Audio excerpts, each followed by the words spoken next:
Hello বন্ধুরা, কেমন আছো সবাই? আমি মঞ্জুশ্রী, আমার চ্যানেলে সবাইকে ওয়েলকাম। আজকে আপনাদেরকে দেখাবো পাঁচমিশালি সবজির চচ্চড়ি রান্না করা দেখাবো, নিরামিষ। যার জন্য আমি নিয়েছি সবজি করলা, লাল ডাঁটা, বেগুন, ঝিঙে, আলু। আপনারা চাইলে আপনাদের পছন্দ মতো অন্যান্য সবজিও নিতে পারেন। আমি আমার পছন্দের এই 5টা সবজি নিয়েছি। আর এতে ফোড়ন দেবে বলে নিয়েছি কালো জিরে আর কাঁচা লঙ্কা। এবার আমি কড়াই বসিয়ে নিয়েছি। কড়াইয়ের মধ্যে রান্নার জন্য আমি সরষের তেল দেবো।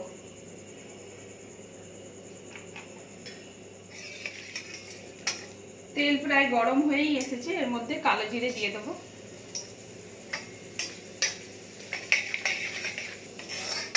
এবার কাঁচা লঙ্কাটাও দিয়ে দেবো।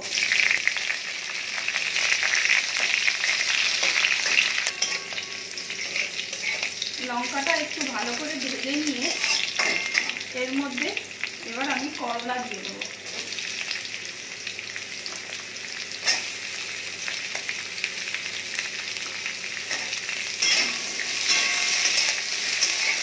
করলাটা একটু ভালো করে ভেজে নেব, তারপর অন্য সবজি দেবো। করলা সেদ্ধ হতে একটু তো টাইম লাগে, তাই এটা আগে দিলাম।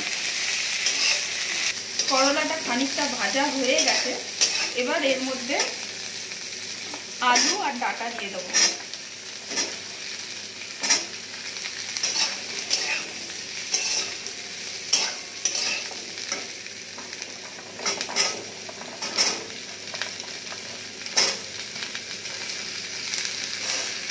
এগুলোও খানিকক্ষণ একটু ভালো করে ভেজে নেব। এইটা রান্না করবার সময় গ্যাসটা সবসময় জোরেই থাকবে, কমালে চলবে না, তাহলে জল বেরিয়ে যাবে, ভাজা ভালো হবে। আলু ডাঁটাটাও প্রায় ভালোই ভাজা হয়ে গেছে, এবার এর মধ্যে বেগুন দিয়ে দেবো।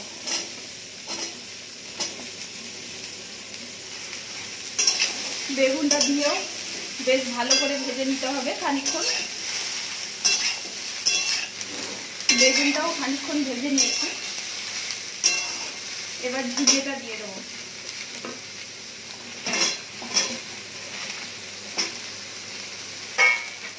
বেগুন আর ঝিঙে এই সবজিগুলো খুবই তাড়াতাড়ি সেদ্ধ হয়ে যায়, তাই এগুলো লাস্টে দিলাম, কারণ জল বেরিয়ে গেলে ভালোভাবে ভাজা হবে না।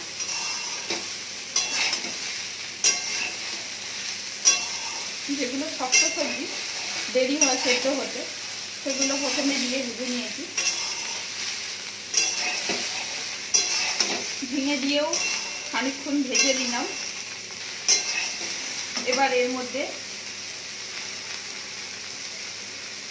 1 চামচ জিরে গুঁড়ো, 1 চামচ ধনে গুঁড়ো, পরিমাণ মতো হলুদ আর পরিমাণ মতো নুন দেব।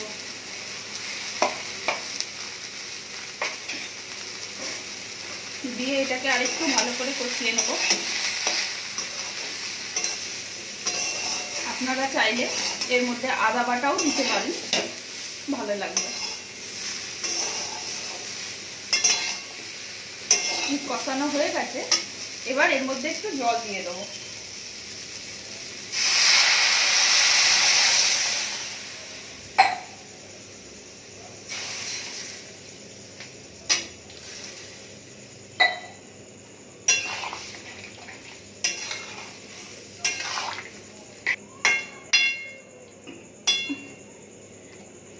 এবার এটাকে চাপা দিয়ে খানিকক্ষণ সেদ্ধ হতে দেবো।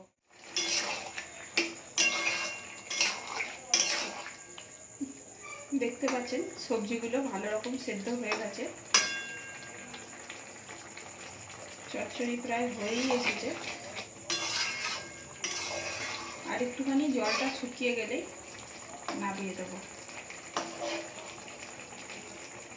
জলটা আর একটু টেনে গেলে এর মধ্যে নামাবার সময় একটুখানি ভাজা মশলা দিয়ে দেবো, দিয়ে নামিয়ে নেব।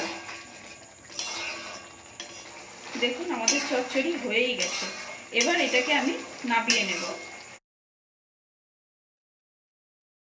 তো বন্ধুরা দেখলেন পাঁচমিশালি সবজি রান্না করা কত সোজা। নিরামিষের দিন বানাবেন, খুবই ভালো লাগবে। আর আমার ভিডিওটি ভালো লেগে থাকলে লাইক করবেন, শেয়ার করবেন, আমার চ্যানেলটিকে সাবস্ক্রাইব করবেন, আর পাশের বেল আইকনটিও ক্লিক করবেন, যাতে আমার নতুন ভিডিওর সমস্ত নোটিফিকেশান আপনারা পেয়ে যান।